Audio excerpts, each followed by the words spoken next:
돌아온 비하인드 뉴스, 오늘도 이성대 기자와 함께하겠습니다. 자, 이 기자 첫 번째 키워드부터 볼까요? 네, 첫 번째 키워드 보겠습니다. 이준석 잘 알이냐, 알못이냐. 요즘 젊은 사람들이 쓰는 그 줄임말을 좀 가져와 봤는데요. 네. 자, 대선을 지금 열흘 정도 앞두고 김문수 후보와 이준석 후보 간의 단일화 여부가 지금 급격하게 관심을 받고 있습니다.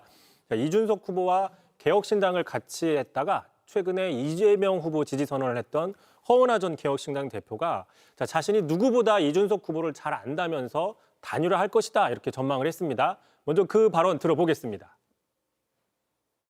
이준석 후보 스타일은 제가 잘 아는데 진짜로 하기 싫으면 그냥 무반응입니다. 기자회견을 하는 것은 저는 첫 번째는 기사화되는 유일한 방법이고 효과가 클 거다는 생각을 했을 거고 둘째는 안 할 생각이 아니기 때문에 했다고. 자, 그러면서 허은하 전 대표는 다음 주 수요일이죠. 28일을 D-Day라고 이야기를 했습니다. 사전투표 전날이죠. 네. 하긴 뭐 지난 대선 때도 생각을 해보면 안철수 의원이 사전투표 바로 전날에 후보 사퇴를 했죠.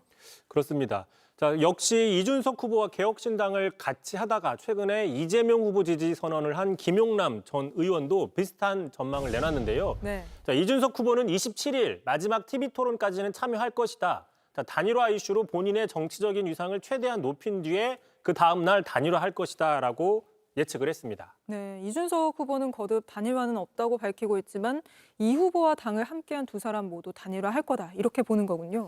그렇습니다. 다만 이제 두 사람 다 지난해 말부터 이준석 후보와 갈등을 빚거나 멀어진 관계이기 때문에 뭐 이준석 후보에 대한 비판적 입장에서 예측을 하고 있다 이런 부분들은 좀 참고를 해야 될 것 같고요.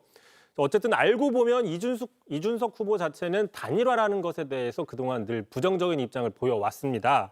자, 대표적으로 지난 대선 때였죠. 국민의힘 당대표를 하면서 윤석열 안철수 단일화 없이도 얼마든지 뭐 지지층 흡수가 가능하다 이러면서 네. 자강론에 무게를 실었던 적이 있었습니다. 또 그 어제였습니다. 만약에 단일화 안 하겠다는 약속을 깨면 의원직을 사퇴할 거냐 이런 질문이 기자들 사이에 나오니까 이에 대해서 자, 돈을 걸려면 걸겠지만 상당히 모욕적인 질문이다라고 이야기를 했습니다. 그럴 리가 없다는 뜻의 방점을 찍은 것이다 네. 이렇게 볼 수 있는 겁니다. 알겠습니다. 뭐 이제 대선까지 11일밖에 안 남았으니까요. 한번 지켜보죠. 다음 이슈는 뭔가요? 자, 두 번째 이슈 바로 보겠습니다. 손학규가 어제였죠. 김문수 후보 지지를 선언한 바로 그날 유세 차량에 올라서 선거운동을 했습니다. 자, 그런데 마이크를 잡자 김문수 후보가 아닌 다른 사람 지지를 선언해서 화제가 됐는데 그 장면 바로 보겠습니다. 그래서 오늘 아침에 이재명 지지 선언을 했습니다.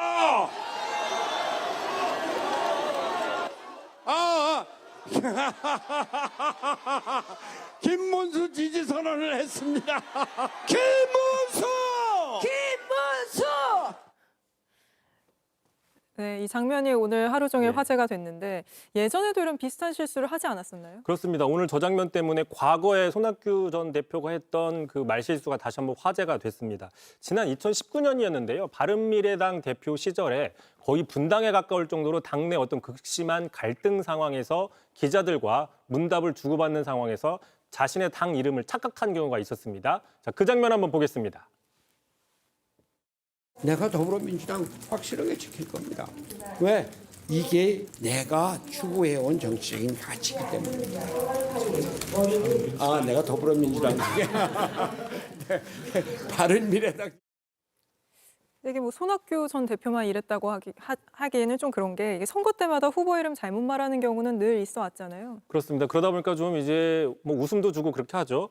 자, 대표적으로 후보 이름을 잘못 부른 사례가 바로 지난 2016년 총선 당시 새누리당 대표였던 김무성 전 대표 때였습니다. 자, 빼놓을 수 없는 상황이었는데 당시에 어떤 후보를 지지하다가 말을 잘못했는지 직접 한번 보겠습니다.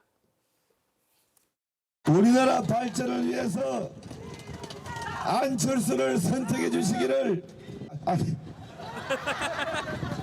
다시 하겠습니다.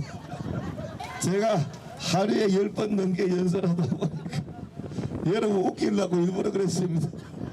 대한민국의 미래를 이준석에게 맡깁시다. 저 당시에 서울에서 이준석 후보와 안철수 후보가 같이 경쟁을 네. 했었죠. 알겠습니다. 다음 이슈도 보죠. 자, 마지막 이슈 보겠습니다. 춤 금지령. 자, 민주당에서는 선거운동이 시작한 이래 여러 의원들이 적극적으로 율동하는 모습이 화제가 된 적이 있습니다. 뭐 대표적으로 좀 몇 가지 장면을 가져와 봤는데요. 최민희 의원, 박선원 의원, 이재정 의원 등이 저렇게 열심히 율동하는 모습이 온라인상에서 화제가 된 적이 있었습니다. 네. 잠깐 보시면요. 거의 뭐 박선원 의원은 돌리기도 하죠, 몸을. 네, 옆돌기를. 그렇습니다. 자, 그런데 민주당 선대위가 오늘 춤 금지령을 내린 겁니다. 네, 이게 저도 이 영상을 봤지만 춤을 잘 춘다 이런 호평도 많던데 왜 금지령까지 내린 건가요? 일단 오늘은 마침 노무현 전 대통령 서거일이라서 하루 네. 경건하게 선거운동을 좀 하자 이런 당부가 있었고요. 다만 최근 지지율 흐름 등도 어떤 영향을 미친 게 아니냐 이런 분석이 있고요.